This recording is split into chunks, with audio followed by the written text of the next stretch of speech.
Hi everybody, my name is Twilight Sparkle, and I'm going to teach you about the Elizabethan Theater and the Restoration and the 18th Century Theater. Queen Elizabeth, who reigned from 1558 to 1603, was a queen who loved theater. She had many servants and got actors to do court performances which she paid for. The Elizabethan period was an age of literary enlightenment. This brought many playwrights out to show their work. Plays used to be specific about time and place, with the rule that no violence should be seen on stage. New playwrights mixed their work with prose, comedy, and tragedy. Yo man, these guys were out of control. Yo Pinky, you got anything to say or show these bronies about the Elizabethan Theater? Sure do, Dashy. This is Christopher Marlowe, the playwright of tragedy from England. He wrote 7 plays in his short life. He only lived up to age 29. Who are you talking to?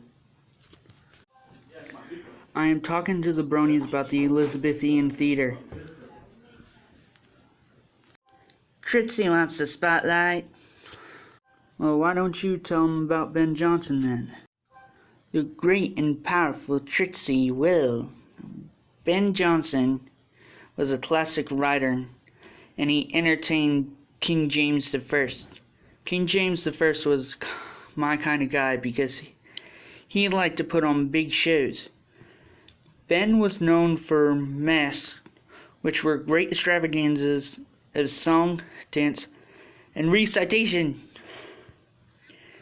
He was also known for his flashy costumes that at one time cost King James I $500,000. Hey! And I get in on this too? Sure, Spike. Why don't you tell him about Shakespeare? This is William Shakespeare. He was the greatest of all English dramatists. He worked on many plays and managed the theater for Queen Elizabeth, who granted him a coat of arms. Not only did his plays show character development, it also showed soliloquies. For those who do not know what those are, that is when actors talk alone to reveal their thoughts, but do it out loud. Sometimes people quote Shakespeare phrases without even knowing it, like the phrase, as luck would have it. Shakespeare wrote histories, comedies, and fantasies. Even though Ben Jonson might have been known for his costumes and Marlowe for his tragedies, Shakespeare was known for his use of words. I would be Romeo, and Rarity would be my Juliet. Excuse me, sir.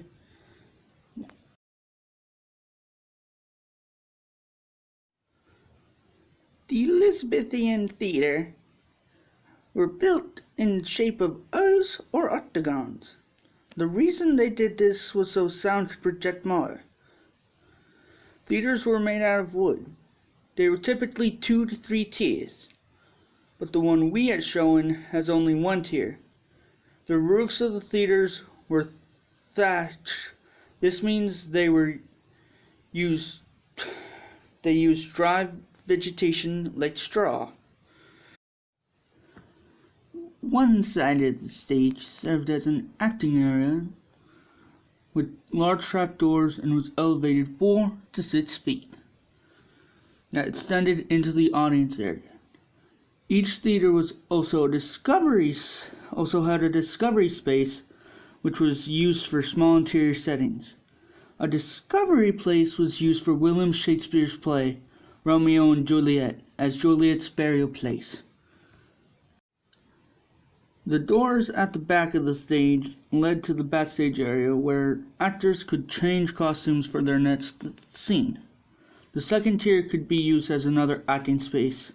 Usually the third tier is where musicians would play songs for the plays along with dances and interludes. The fourth tier was also known as the hut. and was used to house the machinery for special effects.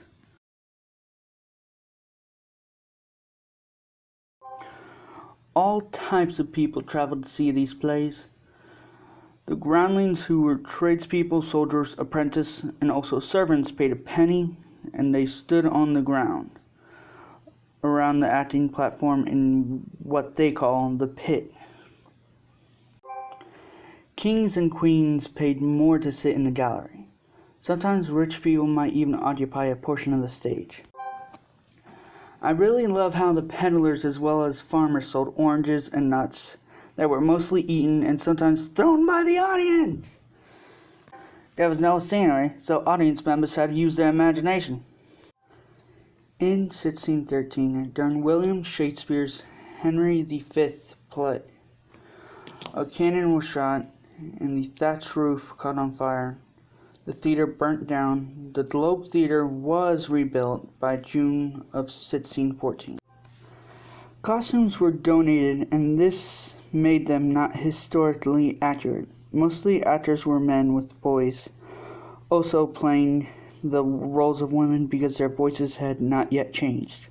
Some well-known actors of the time included Richard Burbage, who played Shakespeare's Hamlet, Othello, Richard III, and King Lear. Also William Kemp, or Will Kemp, who played Nick Bottom in Shakespeare's A Midsummer Night's Dream. Because of how great an actor Kemp was, Shakespeare identifies his character Bottom as Kemp. In 1660, when Charles II was restored to the throne, he decided to build and make a theater like the one he saw in Paris. Each theater had a deep apron with a proscenium arch with a series of flats which were painted and set parallel to the curtain, and also gave off an illusion of distance. These theaters, which unlike Elizabethan theaters were indoors, they used candles and oil lamps for lighting. In these plays, both men and women were allowed to perform, and these actors didn't need to fear being arrested because Cromwell was no longer in control. This time period ended with the Licensing Act of 1737, which limited London to only two public playhouses, the Drury Lane and Covent Garden. This created the phrase legitimate theatre, which meant that all live play performances except for film could be played in these theaters.